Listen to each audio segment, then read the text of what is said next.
Pathanamthitta POCSO കേസിൽ അന്വേഷണം വ്യാപിപ്പിച്ച police. സംഭവത്തിൽ 10 പേർ കൂടി കസ്റ്റഡിയിൽ.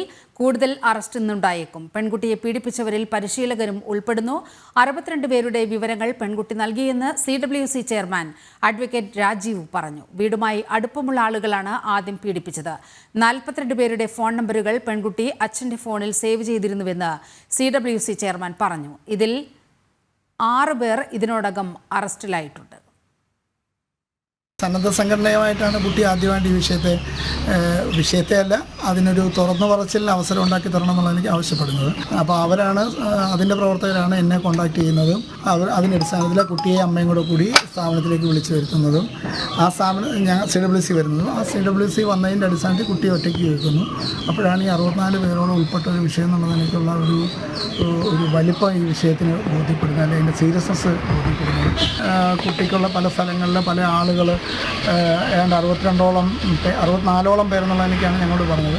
അപ്പോൾ അതിൻ്റെ ഒരു അസാധാരണത്തെ കണക്കിലെടുത്ത് ഞങ്ങളിത് സൈക്കോളജിസ്റ്റിൻ്റെ റിപ്പോർട്ടിനായിട്ട് അപ്പം CWC-യോടനുബന്ധിച്ചുള്ള നിർഭയ ഹോമിൻ്റെ സൈക്കോളജിസ്റ്റാണ് എൻ്റെ അടുക്കലാണ് കൊടുക്കുന്നത്. സൈക്കോളജിസ്റ്റിൻ്റെ ആദ്യ റിപ്പോർട്ടിൽ തന്നെ അതിനുശേഷമാണ് കുട്ടി എൻ്റെ മുമ്പിൽ അന്ന് പറഞ്ഞതിനകത്ത് അച്ഛൻ്റെ ഫോണാണ് ഉപയോഗിച്ചതെന്ന് പറയുകയും അതിൽ ചിലരുടെ ഫോൺ നമ്പറുകൾ അതിലുണ്ടെന്ന് പറഞ്ഞതിൻ്റെ അടിസ്ഥാനത്തിൽ ആ ഫോൺ അമ്മയെക്കൊണ്ട് ഹാജരാക്കാൻ നിർദ്ദേശിച്ചതനുസരിച്ച് ആ ഫോണിൽ നിന്ന് കുട്ടി 40ഓളം പേരുടെ നമ്പറും ഐഡൻറ്റിഫൈ ചെയ്ത് കൊടുത്തിട്ടുണ്ട്. കൂടുതൽ പേരുടെ അറസ്റ്റ് താമസം കൂടാതെ തന്നെ ഉണ്ടാകുമെന്ന് കരുതി.